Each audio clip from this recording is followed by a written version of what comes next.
ڕۆژی هەڵکردنی ئاڵای کوردستانە. کەرکووک جیاواز لە شار و شارۆچکەکانی کوردستان بەهۆی بارودۆخی سیاسی شارەکەوە بە هەستیاریەوە ئەو ڕۆژە بەرز ڕادەگیرێ. لە دوای 16 ئۆکتۆبەرەوە لە سەرسەرجەم دام و دەستگا حکومی و حزبیەکانی شارەکە قەدەغە کراوە ئاڵای کوردستان هەڵبکرێت.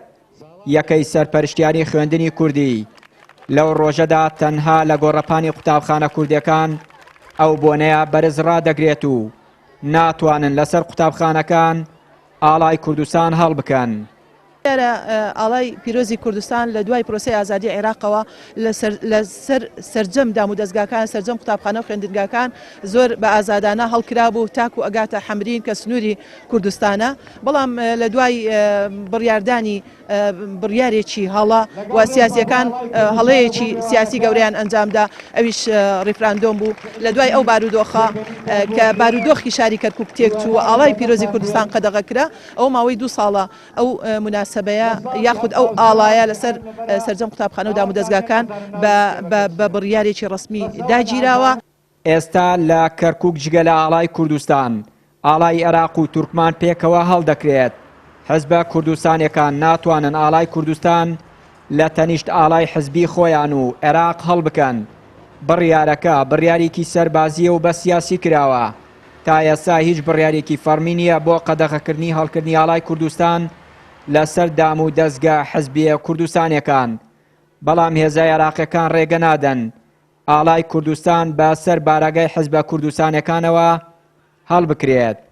خۆی بابەتی قەدەغەکردنی هەڵکردنی ئاڵای کوردستان لە کرد و بابەتێکی سیاسیە لەلایەن حکوومەتی عێراقی و ئەحزابی غیرە کوردی عێراقیەوە درراوە. چکن بەپێی مادەی 140 ناوچەی کەرکووک و ناوچە دابڕاوەکان دەبێت بە ئیدارەی هاوبەش بڕێوە بردرێ و ئیدارەی هاوبەشیش مافی ئەوەی هەیە هەم چۆن حکوومەتی عێراقی مافی ئەوەی ئاڵای خۆی تیادا هەڵکە حکوومەتی هەرێمیش مافی خۆی ئەوەی هەیە ئاڵای کوردستانی تیادا هەڵکە. تەنها ئەو دامەزراوە ئیتیحادیانە نەبێت کە ڕاستەوخۆ سەر بە حکوومەتی مەرکەزین ناکرێ ئاڵای کوردستانی تیادا هەڵکرێ. بۆ پێشتریش ئەو بڕیاری ئەنجومەنی پارێزگای کەرکووک کە درا بۆڵکردنی ئاڵای کوردستان ئەوە بوو کە باڵێن دامەزراوە ئیتیحادیەکان نەگرێتەوە. ئەمە بۆ دوو ڕەهەندەکەی شارەمەی کەوا ڕاستمان کە بە بڕیارێکی سیاسیە و ئەو کاتانە سەرۆکوەزیران کە ویستی تۆڵە بسەنێتەوە لە کەرکووک و کەرکووک کە هێزی کوردی تیا بوو حکمی ئەکرد و باڵادەست بووتیایە ئەو هێزە وەرگێتەوە.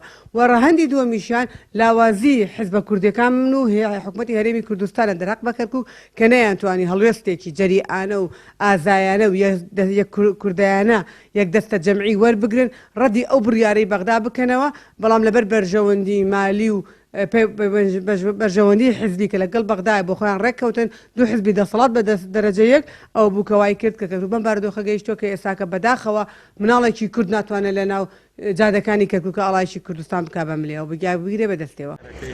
لە مانگی ئازاری ساڵی 2017 ئەنجومەنی پارێزگای کەرکووک بە زۆرینەی دەنگ بڕیاریدا ئاڵای کوردستان لە سەر بینای پارێزگای کەرکووک و سەرجەم دام و دەستگاکانی حکوومەت هەڵبکرێت. ئەمەش نیگەرانی حکوومەتی عێراق و لایەنە تورکمانی و عەرەبیەکانی بەدوای خۆیدا هێنا و سەرئەنجام لە دوای 16 ئۆکتۆبەر ئاڵای کوردستان لە سەرجەم دام و دەستگاکانی حکومی و حزبی و بازگەکانی حکوومەتی عێراق هێنرایە خوارەوە.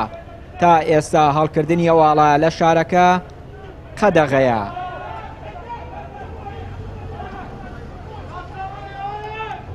چیانووری کەناڵی ئاسمانی پەیام کەرکووک.